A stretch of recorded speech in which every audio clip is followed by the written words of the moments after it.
Me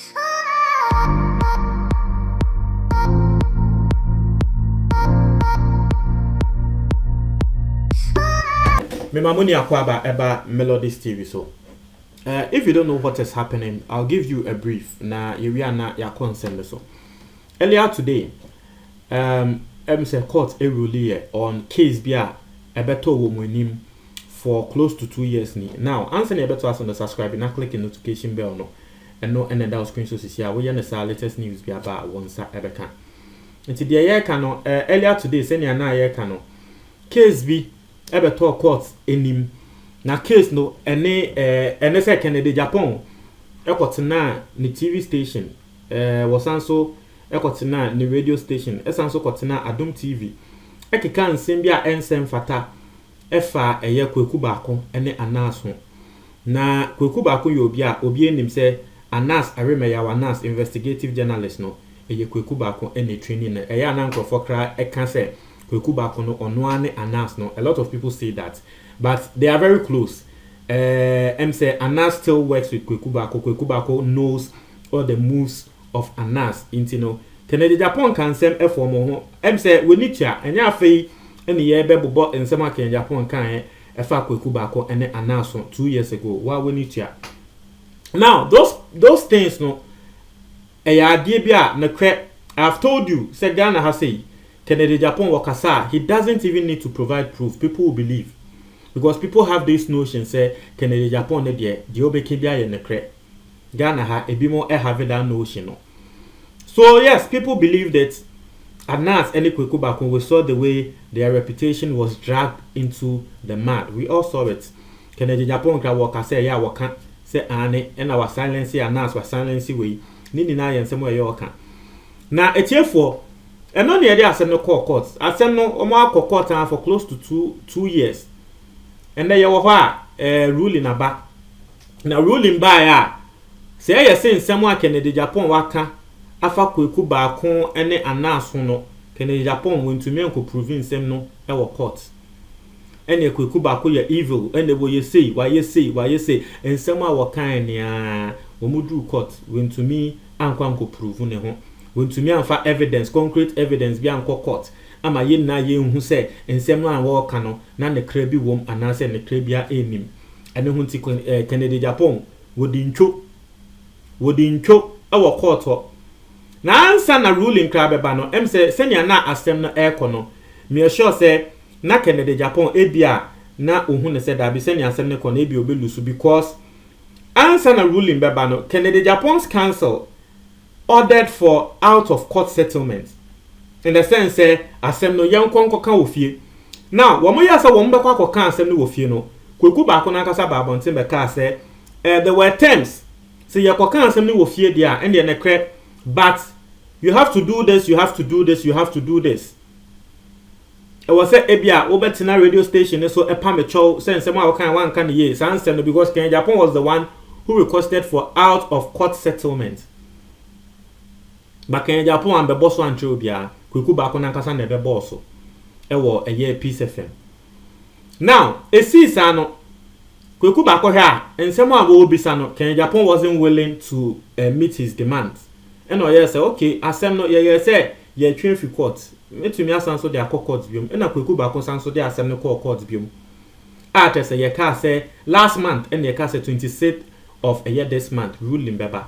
And that 26th and a ruling by na court say in someone Kennedy Japan e kan efa Kweku Baako hu nyina no e yentro Kennedy Japan egu Kweku Baako hu fin enyi kwan se Kennedy Japan anke wo se wo ye bibisa wo kasa na wo pese wo kan se fa nkrofo hu e kasa nipa we wo ye say na wo pese ni ehu say ne kra then you provide proof but Kennedy Japan just said that with no proof into court ni hu ne say dabi Kennedy Japan we dincho e wo se wutia Kweku Baako ni legal fees no which is 300 million and sana legal fees 300 million no court order say Kennedy Japan Samsung chia Kweku Baako 100,000 Ghana cedis which is 1 billion old cedis na ye wie no anso hwa na court sanso ka say Kennedy Japan 3 times won kwa apologize say ewo media outlets bia wo kogu Kweku Baako hu fin ensem a wo kan Adom TV ni radio station so baby a woko gina kan bia na 3 times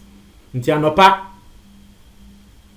so be na saa anopa na waba apologize Kweku Baako me sorry nsem a me kan no fa che me ewia na waba Kweku Baako me sorry nsem a me be keka fa mo ho no mo fa nche me enwumre Kweku Baako yi mesrew aha nti no court say Kennedy Japan and apologize 3 times entre Kweku Baako wia se sika na ye de abono no wontia nso ema Kweku Baako na esi ni na no bi bebisa say so what is Kweku Baako saying about this? Kweku Baako say one there he has been vindicated because at the end say I have told you Ghana has said if you have a matter with Kennedy Japan you have no chance. It is as simple as that. You have no chance. You will be your friend of the court of public BB. Your friend BB public court to say the court of public justice to say I've forgotten the name Mr. Eyamo Fanchame. Now the court of public justice to say ye kano ye nipa da se ni na yeti no. Se wole Kennedy Japan enya asem e wo court of public justice asem no answer ye beka asem ne kran we lusu. It is as simple as that. It's why? Because you are going against Kennedy Japan. People believe said you all can be a nekre. It's answer na wo be kasafa ho kra no you've already lost. People whatever Kennedy Japan will say people will believe. Into Kweku Baako the reputation say people believed Kennedy Japan say mo waka fa Kweku Baako ni announce people believed it. Emma ni dimbe say poto into Kweku Baako say one no there he has been vindicated. Court na vindicating no. Wasi one no normally Kennedy Japan can sem FOB ho na sem na intra. What the other party does, they say, the other party also uses social media or media to also reply to Kennedy Japan. Bo say asem no aye koniaba sana afi nini nechi no unkonko hu eti ana enan. Osi onu Kweku Baako asem ne ba na nko betumi aye se bi. Se Kennedy Japan be keka nsem fa ne ho na nko nso betumi use platform na eye Kennedy Japan use ye eye radio station ni bi. Na nko nso aka se Kennedy Japan de o kan ye ntro but the Ghana for ebe believing no be believing no. Into another so be court na court di na asema ma no. Into ende se court etumi di wonu Kweku Baako asema ma na. He feels vindicated. Ofili say de na me kana ye say me din na me kasa ye ntie me ye say me din no at least ende court hu no say Kweku Baako nsem a ye ka fa ho ni ano say eye ntro.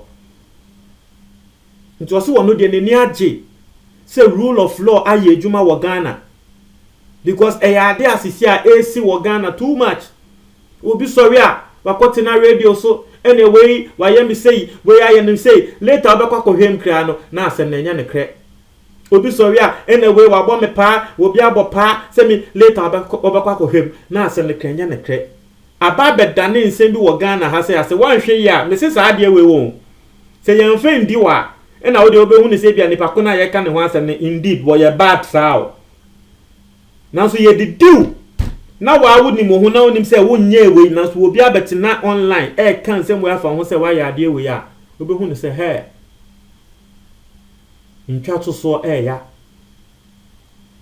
nti onu Kweku Baako de wo se oda Nyankopon ase oda Ghana fo ase oda court ni nso ase so what they asem no ekọ dan court for ni no court na di na asem ama no he has been vindicated.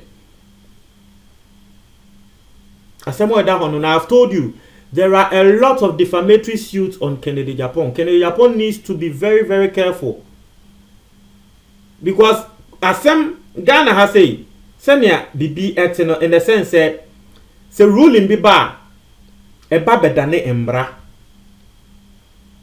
intiende Kweku Baako de Kennedy Japan court say Kennedy Japan aka nsema fa ne ho ama Kweku Baako ewi ni no it will let omo mugina echi na Kennedy Japan aka nsema fa omo hu nina no ebe ma afa wo moni aso ehunu say ende sa na ye no ende mitumi de ne kokota mewi ni o na magiska into wo bias Kennedy Japan be ka asem fa ne hu ku nipa ko ne hu fin bia no ende nipa ko ne ni aso because ababeda ne mbra wakan for obi ho ama nipa ko ne de na akọ. It's as simple as that. waka afọ obi ho ema nipa ko ne de na akọ ama court hu ne say yes ye Jessica ma nipa kro no eye 1 billion old cedis and now yen ka say 1.3 because 30,000 e da echi ye je ama nipa kro no tie bia wo bi nso ti nechi o say say Kennedy Japan kra no say ne ankofo ka say wo ye untouchable no say wo nye untouchable sa me kra we gu me hu fiu and de me mfa ne nko mama wati ase said the former boss and tall CEO ono nso de Kennedy Japan akọ ono nso de Kennedy Japan akọ jina court asemo da hono no wonche mo adwen me da say